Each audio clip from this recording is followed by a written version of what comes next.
Manuel Merino se la tenía jurada a Martín Vizcarra. Lo odiaba a muerte e hizo todo lo posible durante más de un año para apartarlo del poder, hasta que lo logró.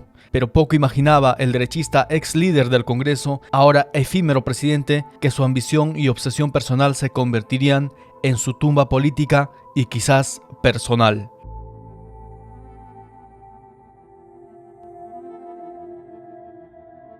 Esta historia empezó hace 2 años y medio, el 23 de marzo de 2018, cuando Vizcarra sucedió a Pedro Pablo Kuczynski como presidente peruano. Kuczynski, o PPK, había vencido 2 años antes y por un puñado de votos a la populista Keiko Fujimori en las elecciones, hija del antiguo dictador Alberto Fujimori. Pero el escándalo de sus lazos con la podrida constructora brasileña Odebrecht lo desterraron. A PPK su vicepresidente Vizcarra lo sucedió, y lo hizo con una gran visión política, pues dedicó su mandato desde el inicio a implementar su discurso anticorrupción, que supo aplicar en medidas concretas, medidas como la regulación del financiamiento de los partidos políticos, y la que fue seguramente la medida que encendió el conflicto. Los congresistas perderían su inmunidad, y los investigados formalmente por corrupción no podrían presentarse a la reelección en las elecciones de abril del 2021. Y es que de los 130 congresistas del Congreso de la República, 68 de ellos están ahora mismo investigados por corrupción, incluido el propio Manuel Merino. La ley de Vizcarra naturalmente representó un duro golpe para las ambiciones políticas de muchos, incluyendo buena parte de la oposición como Fuerza Popular de Keiko Fujimori, que dicho sea de paso, la ex candidata presidencial estuvo encarcelada de manera preventiva por corrupción.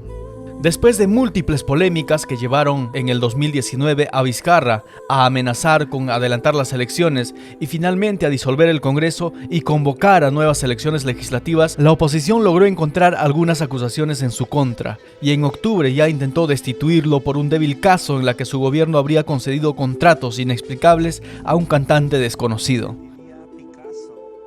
El caso no cuajó, pero esta vez después de que medios publicaran que Vizcarra recibió presuntamente $630,000 en sobornos para contratos ilícitos cuando era gobernador de Moquegua entre el 2011 y 2014, la moción de censura o vacancia, como se le llama en el Perú, triunfó con 105 votos a favor y 19 en contra.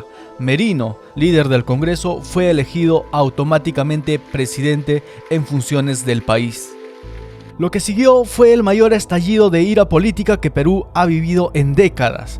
Sondeos indicaban que el 90% de la población rechazaban la destitución de Vizcarra. Por un lado, porque el expresidente contaba con una aprobación popular del 57%, y por otro, sobre todo porque el 90% veía absurdo la destitución, especialmente a falta de solo 5 meses para las elecciones del 11 de abril 2021.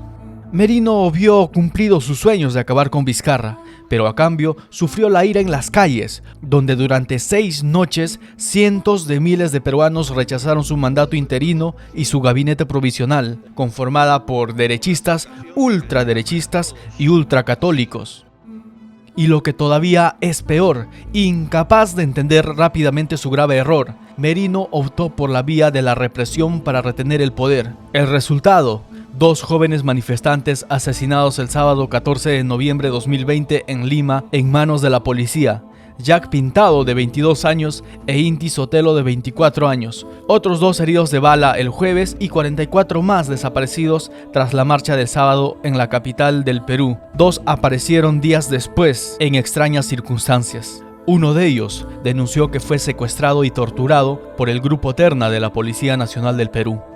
Finalmente, Merino renunció, tanto por la presión popular y también por la presión de su propio Congreso, y se asustó con las marchas multitudinarias y con la presión internacional, que exige justicia por la brutalidad policial, y ya le amenazaban con una moción de censura si no renunciaba inmediatamente. Una semana después de su suicida toma de posesión, Merino hoy se encuentra desaparecido, investigado por la Fiscalía por violaciones de los derechos humanos, por los 2 jóvenes asesinados, lo que le podría costar hasta 35 años de cárcel, lo que sería en la práctica una cadena perpetua. Por si esto no fuera suficiente, para disgusto de su gabinete ultra, el nuevo presidente es hoy un liberal, Francisco Sagasti, quien fue uno de los pocos que rechazó la destitución de Vizcarra y que apoya el matrimonio igualitario, el derecho al aborto, y que juró su cargo probablemente por primera vez en la historia del Perú sin crucifijo y sin la Biblia de la Iglesia Católica.